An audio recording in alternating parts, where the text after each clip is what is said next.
అందరికీ నమస్తే. మనం చూసుకున్నట్లయితే పండ్ల మొక్కలో ఇలాగ ఆకు మీద తుప్పు పట్టిన మచ్చలు అనేటివి వస్తూ ఉంటాయి అన్నమాట. ప్రధానంగా ఇది ఎందుకు వస్తాయి, రావడానికి కారణం ఏంది, వచ్చిన వాటిని ఎలా నివారించుకోవాలో మనం ఈ వీడియోలో చూద్దాము.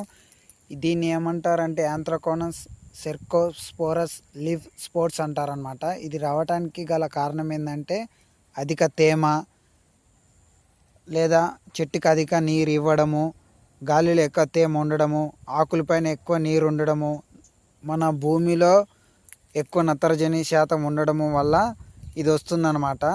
దీనికి మంచి అనుకూలమైన వాతావరణం ఏంటంటే పగటిపూట వేడి ఉండాలి, రాత్రిపూట కొంచెం చల్లటి వాతావరణం ఉండాలి.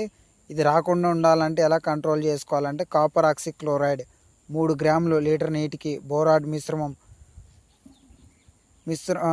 మ్యాంకోజిబ్ 2.5 గ్రాములు లీటర్ నీటికి పిచికారీ చేసుకోవాలి. నిమ్మ